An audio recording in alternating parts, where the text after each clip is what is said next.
You seem uncomfortable. Do I make you nervous, Corky? No. Thirsty, maybe. Curious, maybe. That's funny. I'm feeling a little bit curious myself.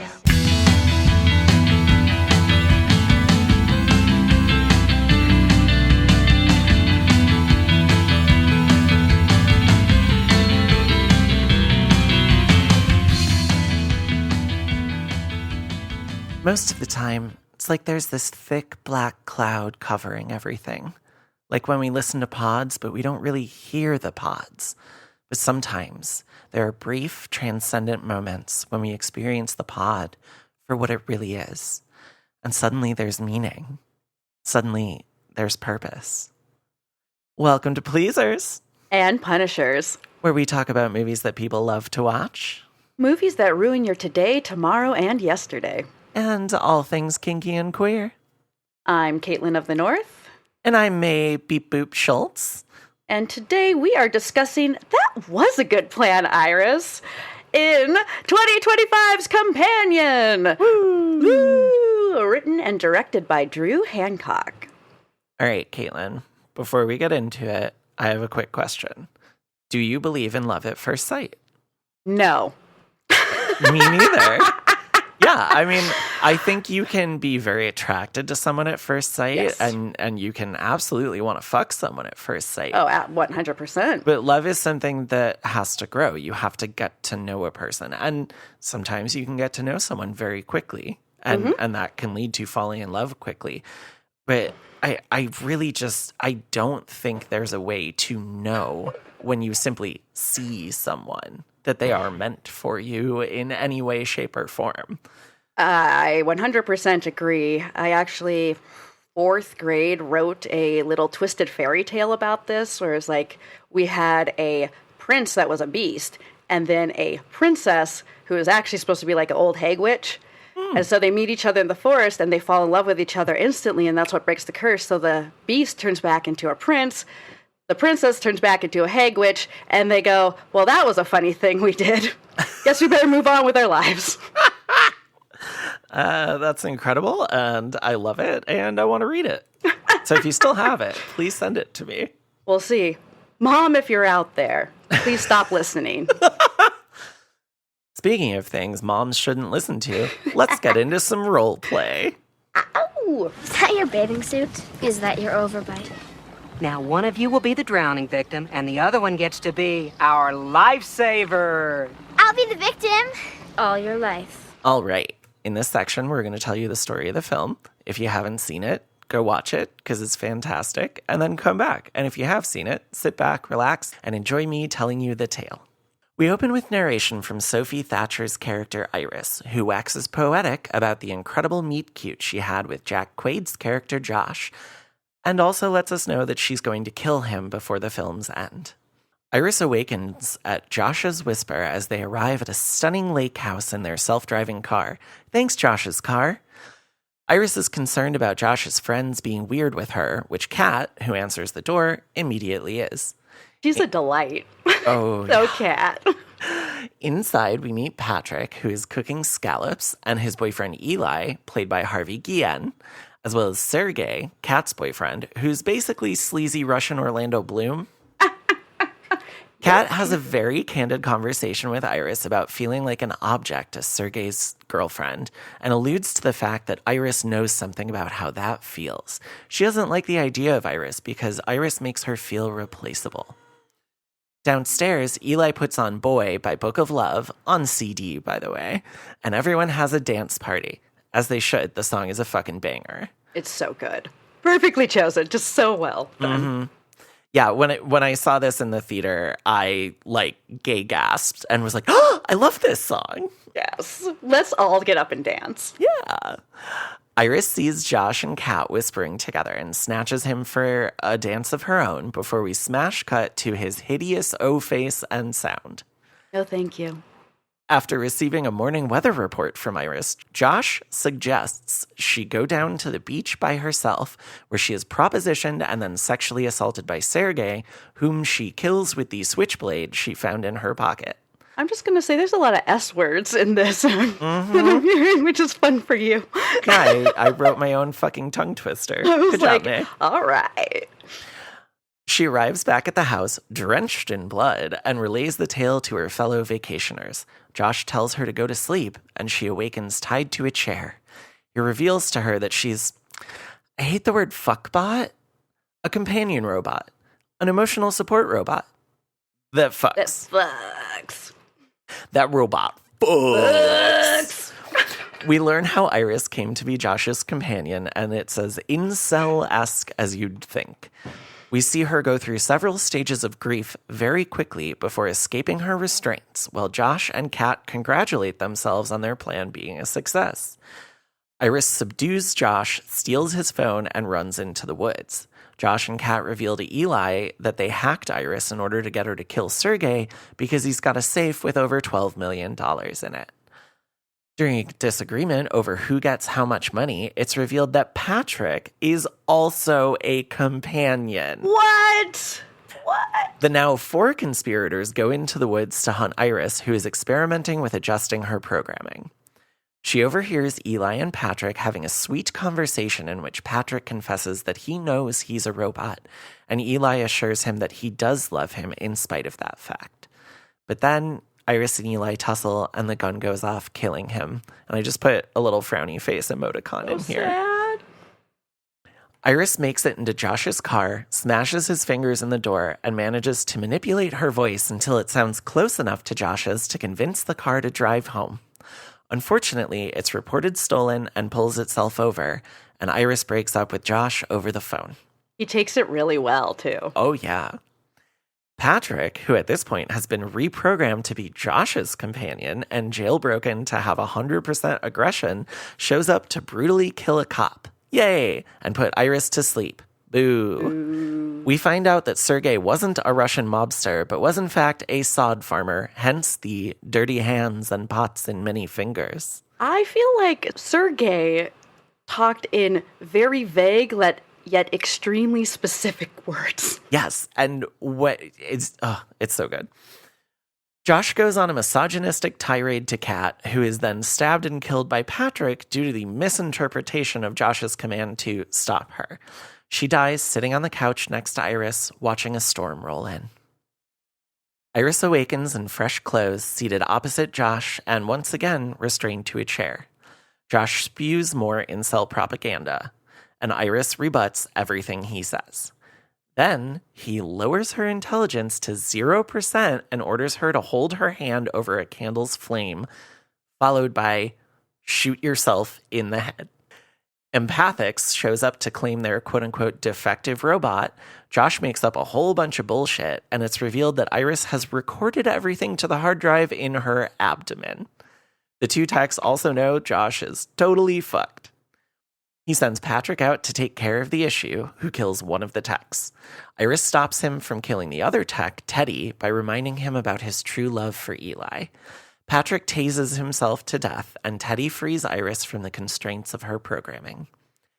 After a catty discussion and then a fight, Iris kills Josh using an automatic wine bottle opener. Then I start crying out of catharsis, and we once again hear Iris's opening narration, now given new context in her liberated state. She drives off with all the money in a sweet red Mustang convertible with her Terminator hand waving to a blonde version of herself in another car, finally able to be her true self.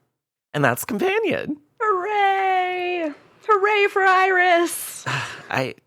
She's such an amazing and relatable character, and we'll get into that more. Yes.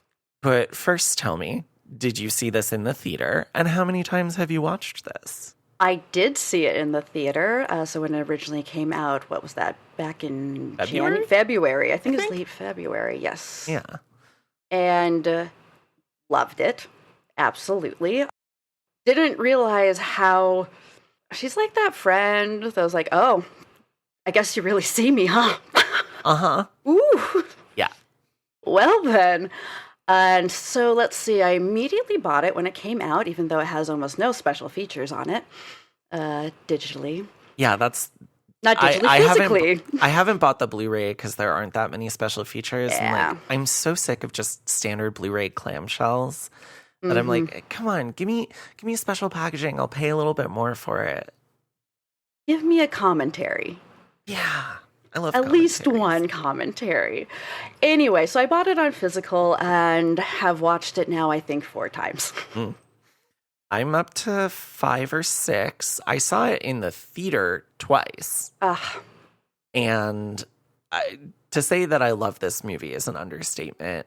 For a little while, it was my number 1 movie of the year. Things have been moving around a little bit. Right now, Bring Her Back is my number 1. But it's also a movie that I can't say I enjoyed. It was an extremely powerful experience, whereas Companion is fun, and it's also very cathartic, and it's a lot deeper than I think people give it credit for. It's not just the sex robot movie.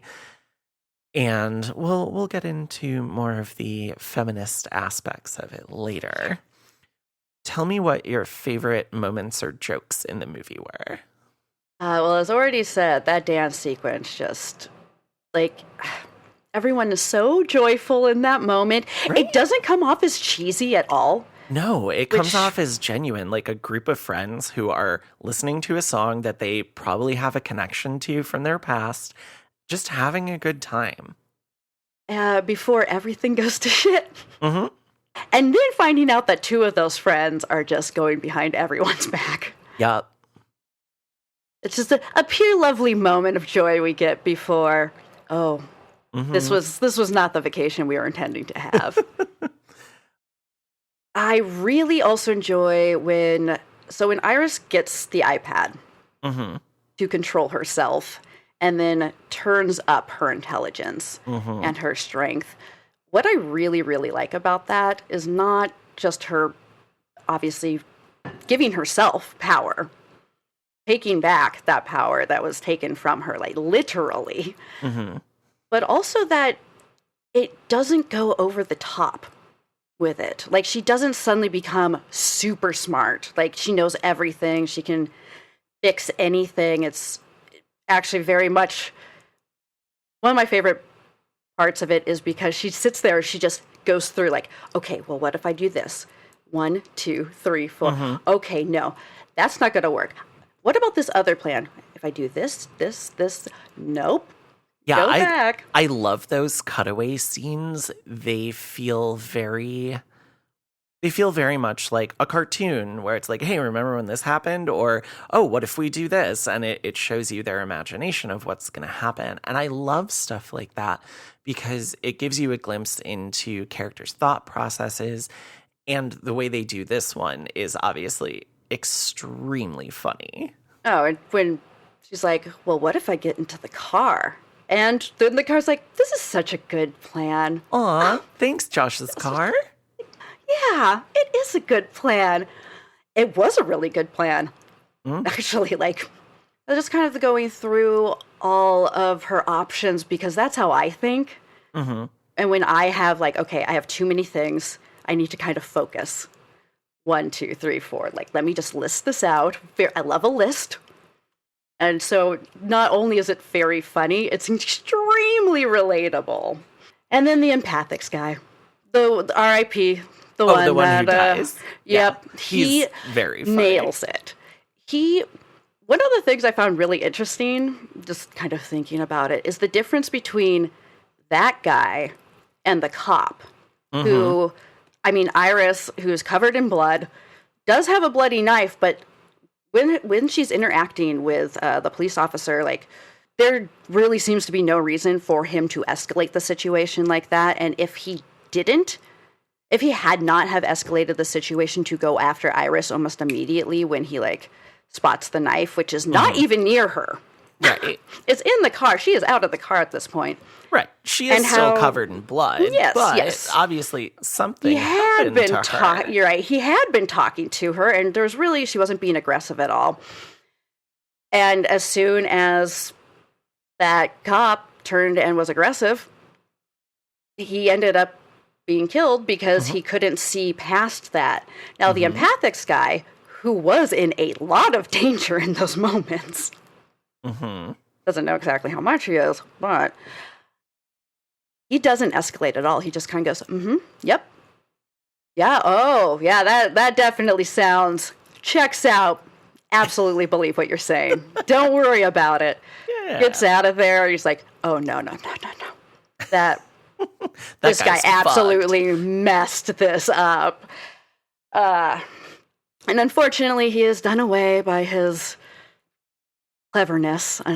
But I very much enjoyed him while he was here. And again, just that juxtaposition between someone with a gun in authority who just turns and ends up getting himself like immediately murder-botted versus the empathics guy who he was able to extend his life just a few more minutes. So one of my favorite moments is when Iris sets herself to German because she cannot lie. So she is speaking to this cop in German and absolutely 100% telling him the truth. Like, yeah, I killed a guy with a knife I found in my pocket, and I speak English, but I set myself to German because I can't lie. Ja, sprechen English. It's such a great, simple comedic moment. And there are so many of those in this movie because it's smart. It's a very smart movie. And it never gets up its own ass. It really doesn't. And I really appreciate that. I also love the Stalin's birthday joke because no one knows when Stalin's birthday was. It's like kind of a running gag in the history community. And so the fact that Sergei's password on his phone and his safe combination is Stalin's birthday is like, but what actually is it? And that's another very smart joke that works whether or not you know that. Because either way, it's still funny because he's a Russian guy that at that point Josh thinks is a mobster and he's obsessed with Stalin. It's great. And then my last one is when you see the memories of Patrick's meet cutes with first Eli and then Josh when Josh reprograms him. Because it really is so cute and so sweet. Like meeting at a Halloween party in costume and then dancing together. That's romantic comedy gold. And that's why it works, because those moments are so enchanting that whether or not you know you're a robot, if you have that memory, of course you're going to be in love with that person. It's beautiful. It's that storybook romance, that love at first sight template. And again, very smart. One of my favorite things also about that, well, other than everything that you just said, is that Lucas Gage actually choreographed it. He choreographed the dance. Oh my God, that makes it even cuter.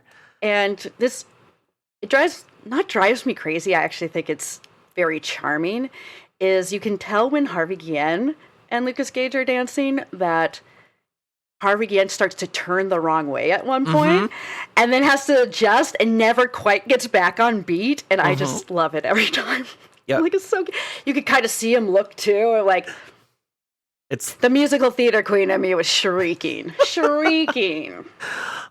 Well, speaking of Stalin's birthday and history, let's discuss the film's historical context with our next section, Faith and Chance. I can't exist by myself because I'm afraid of myself, because I'm the maker of my own evil. Goodness is only some kind of reflection upon evil. That's all it is. All right, Caitlin, what was happening in movies at this time earlier this year in 2025? Oh, goodness. Well, if you are living through this right now, it's a shit show. Our country's on fire. Sure is. Oh, it started, a couple years ago, especially with, it started in the 80s with Reagan, but I'm not going to go back that far today.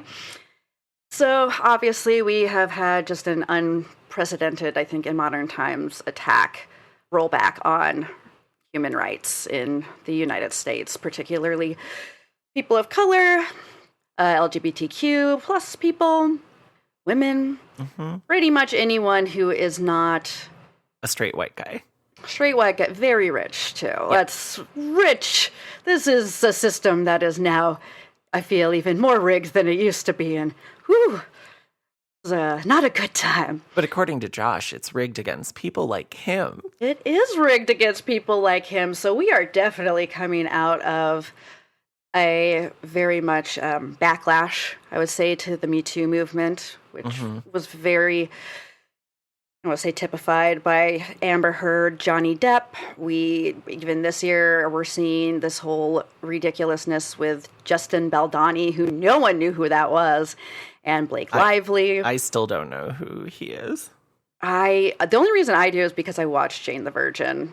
But, and finding out that things like, 80, maybe even more, it's like 90% of the social media posts in his, positive towards him have been by bots. It's just all of the, it is a very, very high amount. It's because no one knew who he was before. Right. And this rise of like the alpha masculinity, I think coming out, we really started with Gamergate, MRA, men's right activists, which I feel like people kind of forgot about because it moved on to incel, which is supposed to be involuntary celibate, which now it's this rise in toxic masculinity that is so harmful to not just like the active harm that it does to society, but also to the individuals because they expect these things. And when the world doesn't work the way they expect, it breaks your brain. And it's like, why were you expecting these things in the first place? That's where we should start. Mm-hmm. Yeah, deconstructing that shit is really different. And it's upsetting. It's upsetting that people take that as the default position.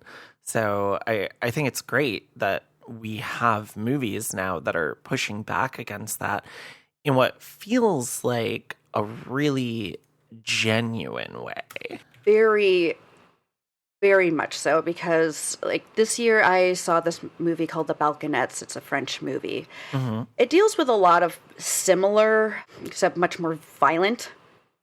There's a lot more people die in that movie, I guess. Okay. A lot more dead people. Regardless, I really needed the movie, though, to either go like way bonkers or bring it back a lot, because the men were kind of going from like 0 to wife murderer. Got it. So fast and like ranting and raving. And it's like, that is not where, I mean, you can see that. Those people who are out there, it's like, oh, stay away from that person. Right. What Josh does is it's so much more insidious. It's insidious. It is natural.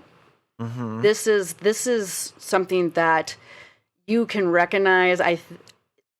It's recognizable when you're kind of outside it, looking at it.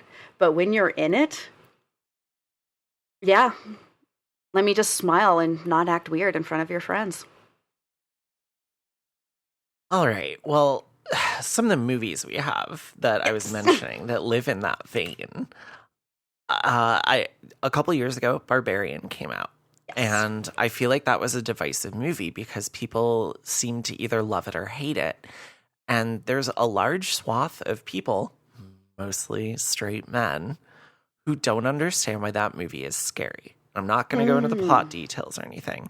But for women, for queer people, for people of color, that movie, the first half of that movie is absolutely terrifying. I was so tense in the theater. I screamed a bunch.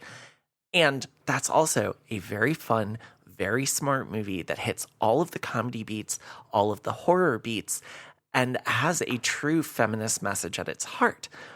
And that was written and directed by one of the whitest kids you know, Zach Krager. And he produced Companion. And it's nice to see that Drew Hancock, who is also, I think, a straight dude, it's nice to see these guys writing genuine feminist horror that feels like it's coming from a place of self-reflection, introspection, and looking at their peers and going, do better. Because these movies are skewering those types of people. Mm-hmm. Scare Me by Josh Rubin. That's another. Yes. I love that movie. I love Josh Rubin. I'm on record on many podcasts saying I love Josh Rubin. I'm a big Dropout girly, and sure, no problem. Yep, it takes that kind of same turn where you can feel it. You could just getting. I'm going to stop talking because I don't have the words for it, but you know what I'm saying. I do. So then we've got Immaculate, which is excellent. It's great. I wish it had been a period piece, but I still love it. And that's a condemnation of misogyny and lack of women's autonomy, particularly within the Catholic Church. And then you pair that with The First Omen, which is my preferred of the two movies. I still think Immaculate is great, but I think The First Omen is a masterpiece. And that was written and directed by Arkasha Stevenson. That was a first-time director, right? Yeah, her first feature. She worked on Brand New Cherry Flavor. She directed a couple episodes of that. She worked on Servant, the M. Night Shyamalan show. So she's got chops, and I think The First Omen is such a well-crafted, beautiful film that really hits hard with its message, but not in a pretentious way, not in a too on the nose way, just like when it hits you, it really hits you. And then we have Cuckoo, which is not only a great movie that's weird as fuck, but it has a trans lead who, within the movie, it's not revealed whether or not she's trans because it doesn't fucking matter. What matters is that she is a woman. And it's another movie about the lack of autonomy around women's bodies. Women's bodies as commodity, as vessels, as things that men can use. So all four of those movies are technically pregnancy horror too. And Companion does not have that aspect. And I'm kind of glad they don't touch on that because we have these other four movies that have already done it very well. So Companion focuses more on the structure of relationships with an inherently unbalanced power dynamic. And that relates to pretty much everything going on right now in our political landscape. And that's fucking scary. You know, women have been subjugated since the beginning of human history for being quote unquote weaker. And we're not weaker. We're different, and that's okay. And it'd be great if people stopped using that as an excuse to treat us like shit. Yeah. Really nice. I'm always just thinking about like that fear of femininity. Josh's just fear of not being the smartest, funniest, best person in the room, particularly if that other person is a woman. Yep. Yeah, that moment when Eli asks Josh and Kat, "Are you two fucking?" And Josh says no, and gross. Kat says gross, and Josh stops and goes, "Gross," as if he is so upset by the idea of her not wanting to fuck him, as if that is just like so damaging to his fragile masculinity. And you have a note in here about his fragile masculinity. And I love that you put that in there. I was like, oh, where is that note? What a great note. It's just everything leading. It's when Iris breaks up with him. Like, he didn't give a shit about her. She was the fuckbot to him. I mean, he made that very clear. This is very different from Eli and Patrick's relationship. We are dealing with an abusive relationship where there is a huge power disparity, but it's, again, it's not like, I'm oppressing you, I'm rah, rah, rah. Right. Again, it's those just little comments that can cut you. Yeah, it's making her carry all the luggage from the car while he has a light duffel bag. It's all of those small moments. And if you've ever been in an abusive relationship, I hope that you have been able to escape from that. It is very difficult. I've had to do it a couple times. And it's awful because that's what it is. It's death by 1,000 cuts. Yep. And because those things are so small, sometimes other people don't see them. And sometimes other people see them and you yourself don't. And that's where it gets even more dangerous because it becomes so much harder to extricate yourself from that relationship. And you're going into these social situations where you are being told you are the weird one. You are the issue here. So you are like so worried that if you go into any other situation, like no one is going to like me. It's just this person because there's something wrong with me. Why can't I go in and smile and just play nice with everyone? What is the matter with me? And not this, I need to leave. Right.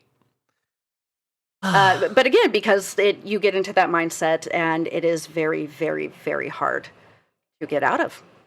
Right. And the other big thing here is the idea of artificial intelligence. Yes. Because the way we're seeing AI used right now, it's generative AI is literally destroying the planet. It is, and ruining and it's destroying the internet. people's brains. It is destroying people's brains. I read a story the other day about someone who was getting ready to testify in court, asked ChatGPT what to say, and then got sentenced harshly because they said absolutely the wrong thing. And they claimed they thought they were going to have a chance at a redo. And it's just like, okay, first of all, the state is supposed to supply you with a lawyer if you can't afford one. Yeah. And second, why are you relying on generative AI to help you not go to prison? I saw something on Blue Sky today about how AI used to be about trying to understand the human mind. And now it has become, we're done trying to understand the human mind. Let's just throw everything at this and let it replace our brains. And I think that is the folly of man. I think that is a really foolish idea because we're just going to get dumber. And there's so much falsity now. Right. Also, when you look up those, those first AI answers that come up. Oh, yeah. I type minus AI into every search that I do, and I have a plugin on my browser on my desktop so that it just bypasses that. Well, guess what I'm going to do right after this, because that drives me crazy. I don't know why this one particular thing. This is such a tangent, but there was one, I was like, how many seconds older is Hank Venture than Dean Venture from the Venture Brothers? And AI came up with, you can't tell. And I went, fucking liars. They say. Specific, it's like 3 seconds. I think maybe in like 3 seconds you'll understand. It's 3 or 4 seconds. I was trying to get the exact quote, and I was just like, how dare you? Right. That is false. Right. So this is a very different type of AI. And we'll talk about that more in our next section. First, let's make that money. All right. Now we're going to dig into the meat, the goo, and the viscera in a section we call Enough is a Myth. No. I've done enough. Enough is a myth. Okay, Caitlin, did you know going into this movie that Iris was going to be a robot? And if you did that affect your viewing experience? And how does it affect your viewing experience on repeat watches, knowing all of this stuff? I did know because it was impossible. Well, impossible really even if you go 20 minutes after that movie starts. The trailers were very clear about what was going on. I mean, even I think the Max little write-up right now specifically says, Iris is like a robot companion bot, blah, blah, blah. I go, what? Y'all. But what I will say was very fun is the people behind me who had not seen the trailer or anything.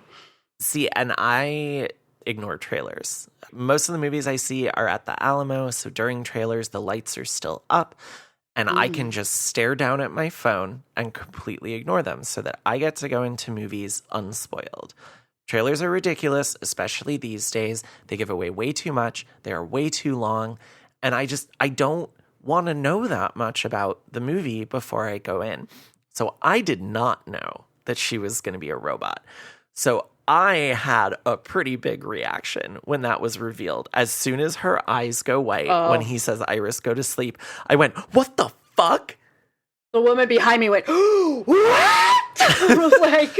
Yeah, and I love being surprised by things because it's fun. Not surprise parties. Don't surprise me in real life. Don't scare me. I will cry, fall over, and maybe pee myself.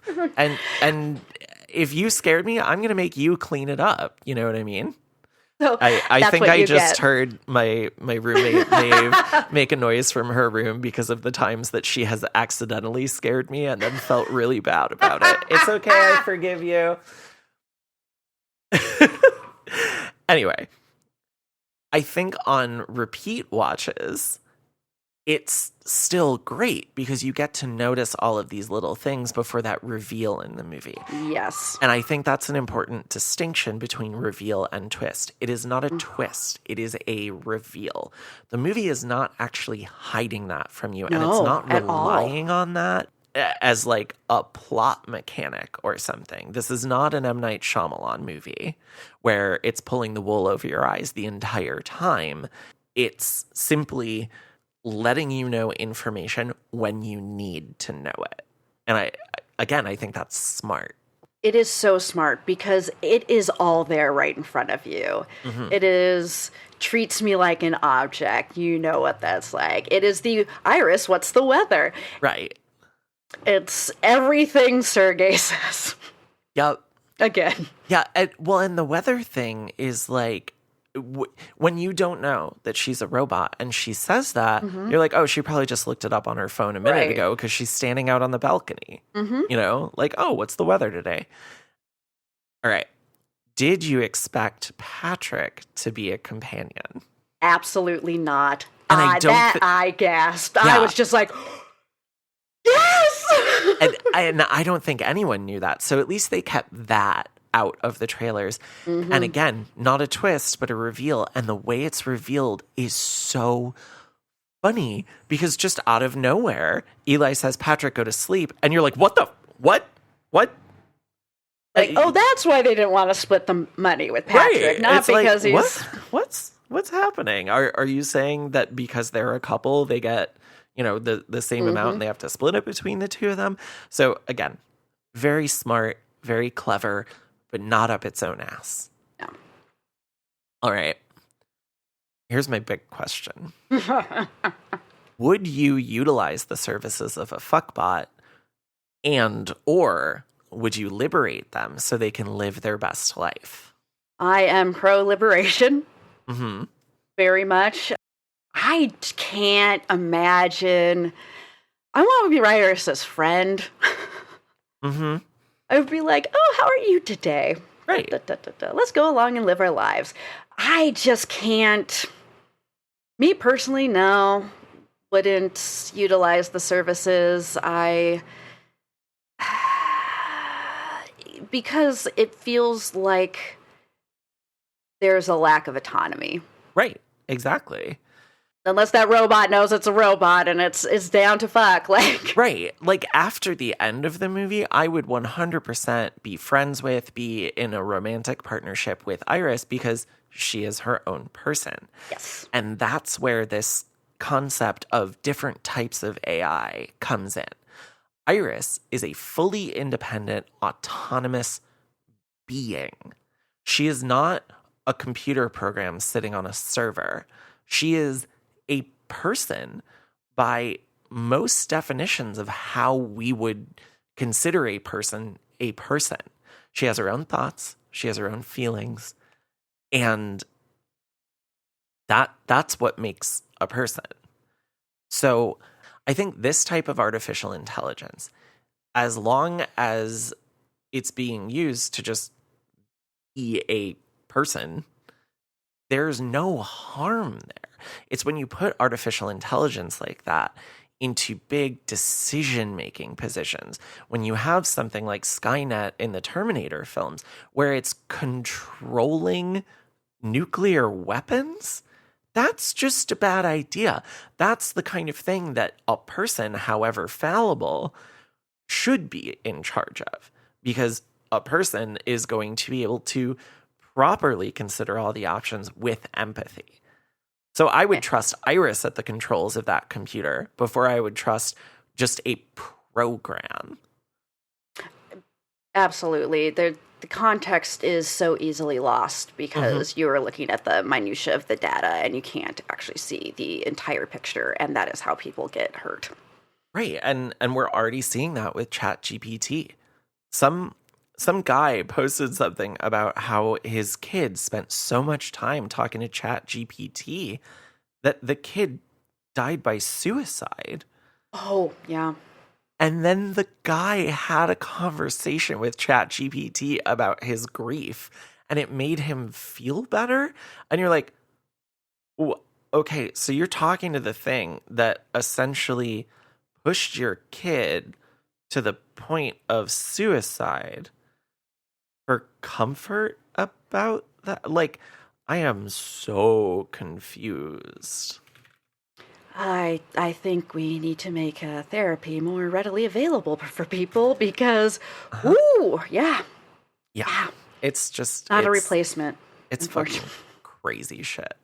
It's just, yeah. It's getting so out of hand, and I don't even know if part of the bill that just got passed. I know they're trying to make it so you can't put any like rules or regulations on AI for the next 10 years. And I can't remember if I think it got removed, but that's a bad idea.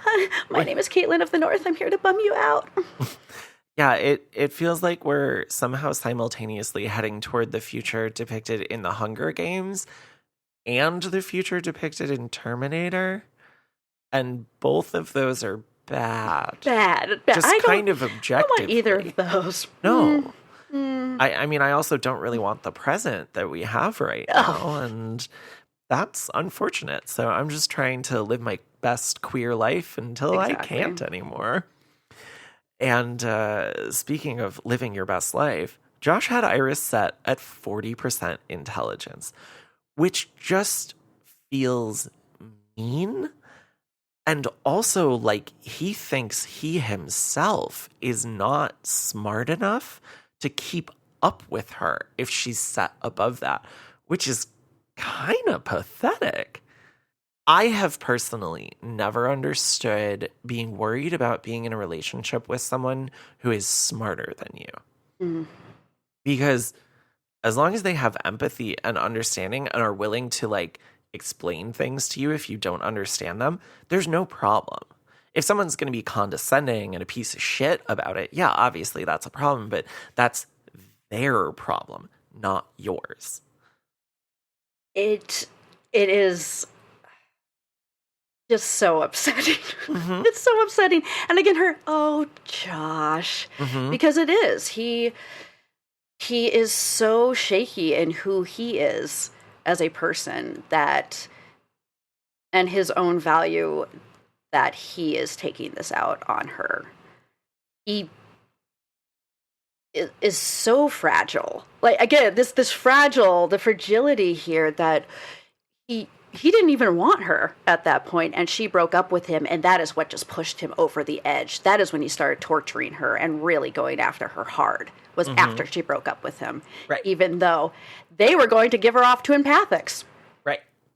He didn't want her. They were done.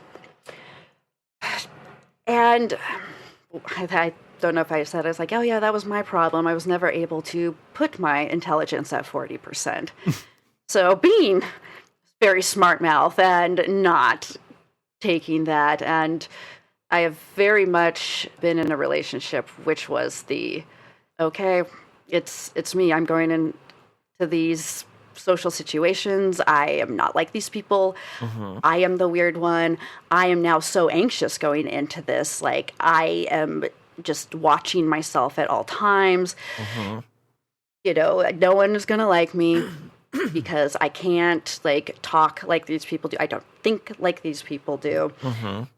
And I am also it's being neurodivergent around people who are neurotypical. Yep. There's a reason that I don't have any friends who are neurotypical, because people who are neurotypical do not understand or empathize with me. And I can't deal with that. It can be so difficult. And even looking at some conversations online people are having where even within the communities, like people are attacking each other. I'll see things on Reddit with ADHD subreddits, and it's like, you know, your inability to come, like to be someplace on time is not an excuse, and it's just rude. And there's all these other things. I'm like, you know what? Yes, and I get that. And yes, you should try to put in more time if you know that you're constantly late. I still do it, and I don't know. Mm-hmm. And sometimes you're running late and you think you're going to be on time, and you do not realize it until you're like, I am 10 minutes out. And there's no way I'm making this, and I cannot believe. Again? How? So yeah, just us attacking each other within our own communities, which is very difficult. It's like, well, maybe we could give each other like some helpful tips instead. Mm-hmm. Instead of being like, this is rude. And that's same thing with these power imbalances that you get. And yeah, it happens within the trans community a lot too, especially discussions about like who's passing and who isn't, and what you need to do to be the right kind of trans. And it's just like, I want to live my life. Right. Like I say with everything, just be yourself. As long as you're not hurting yourself or anyone else, then just be yourself. And being trans does not inherently hurt anybody. Despite what people think. Can't see me, but I'm making a jack-off motion right now. Pew. Well, there's a Whitest Kids You Know sketch called Slow Jerkin', and if you haven't seen that, I highly recommend watching it. It is absolutely hilarious. And I don't have a good transition, so let's play a game. Hello. You don't know me, but I know you. I want to play a game. All right, so we already kind of touched on this, but this feels like a satire and condemnation of the patriarchal attitude toward women. I know both of our answers for this, but let's just be formal. Is this empowering, or is it a hollow attempt at feminist discourse? It is very empowering. Again, I think just the reality that it's based in makes it empowering. That Iris is able to literally take her power back. Mm-hmm. Like, Josh does not give that to her. She takes it from him. Yeah, and I love that because she's not a damsel in distress. She's not rescued by anyone but herself. Does she utilize the help of someone who is on her side? Yeah, absolutely. Teddy is a brief but shining character in this because he's like, you deserve to be able to be your own person. And so he's sort of used more as a tool, but she is the one who liberates herself. And that is what is powerful. And seeing her go in, again, just all of her mannerisms this time around really struck me as, like, comes off very neurodivergent. Mm-hmm. Comes off very, like, I have been put down a lot. Mm-hmm. And as someone who has been in those situations this time around, I can't remember if I cried any of the other times, but this time I was just like, oh God, oh, I'm Iris, you guys. Yeah, when they have that talk and then fight that ultimately ends with Iris killing Josh, it's just such a beautifully cathartic moment that it makes me feel very empowered. And it shows me like, wow, I have endured a lot in my life, unfortunately, from my mother, from 2 romantic partners, smaller things from other people I've been friends with or tried to date. And I'm still here. I am still expressing myself authentically. I have found people and made a community, a found family of folks who love me and support me just as much as I do them. And that's pretty incredible. You know, as someone who has dealt with suicidal ideation almost my whole life as well, it's kind of a miracle that I'm still here. And this movie is just a great reminder of that being worth it. And what you can overcome when everything is stacked against you. You are tied to that chair. You're getting off that chair. Yes. I'm crawling across that floor. And I'm going to be stronger when I get out. Yeah, I think one of the most powerful moments in the movie as well is when Iris, because of her programming and because of Josh's orders, she puts that gun to her head and she pulls the trigger. But right before she does, even with her intelligence set to 0, she says no. And that's incredible. Like, you can make me kill myself, but I am never going to be wholly under your control. I am still a fucking person. And I am trying not to cry right now. I was like, I just got like chills. But before we both start weeping, any final thoughts? Even with how serious a lot of what this movie is talking about, it is still fun and it is funny. Yeah. And it is a great ride to go on. I think it was really smart for them actually to start out with, we know Josh is going to die. And either you remember that or you don't. But it's I feel like that actually lends a bit of lightness to it as well. Like, you also don't know if Iris is going to survive, technically. Right. So yeah, I mean, we've had movies, books that are from the point of view of someone who is no longer alive. And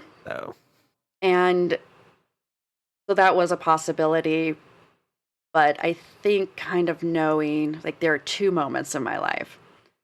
This one and when I kill this person. And that, I think, knowing that where we're going to go when things are getting like, oh God, like it feels like he could get away with it, and you're like, well, something's going to happen, and I hope it's good, and it was. Yes.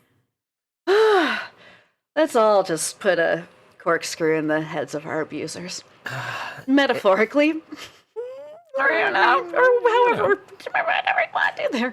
Look, I called myself a pacifist for a really, really long time, and then I realized that I'm never going to perpetrate violence against someone unless my life is actually in danger or the life of someone I love is in danger. And unfortunately, the truth is that sometimes violence really is the only solution. And I think that's particularly apparent with the current political situation in this country. I hate that what we actually need is a violent revolution, because otherwise things are not going to change for the better. And that's fucking scary. But back to the movie. My last thought is both the score and the soundtrack for this movie. Oh, the soundtrack. I love this score.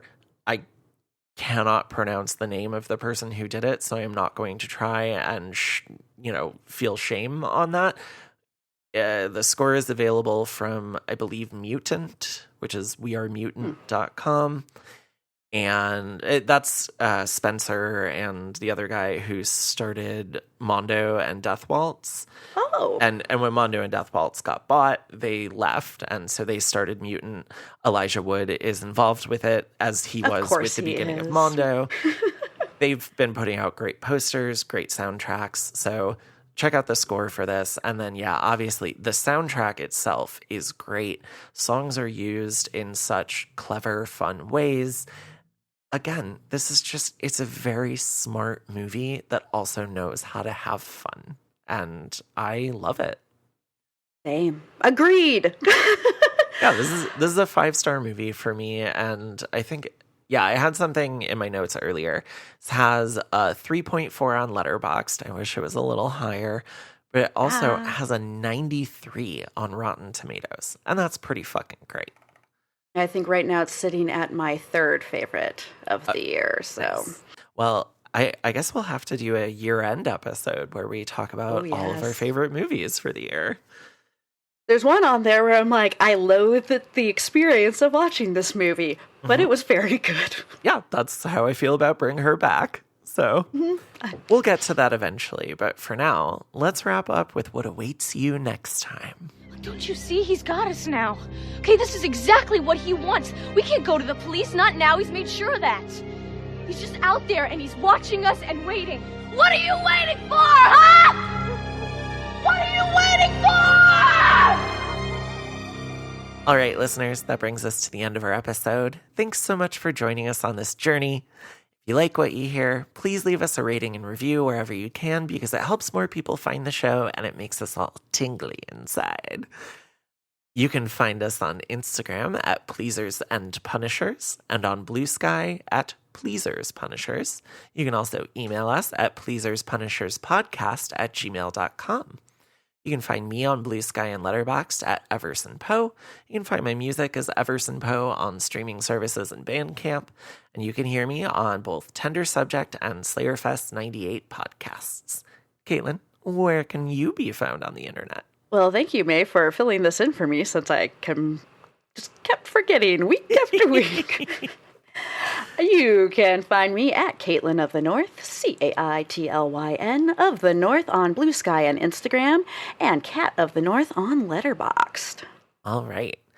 Next week's episode is going to be on Zack Snyder's divisive 2011 film, Sucker Punch. Thanks, May. You're welcome. Hey, you know what? I'm a rare person who actually really loves this movie, and I have since I saw it in the theater. But we'll talk more about that. I am very excited, actually, to talk about this. I'm excited to read your synopsis for this movie. and honestly, I'm glad that you did it, because it's such a bizarre piece of cinema. Yes. Well, until then, do some aftercare, clean your toys, set healthy boundaries, and fuck you, Dad. I'm in love with a robot.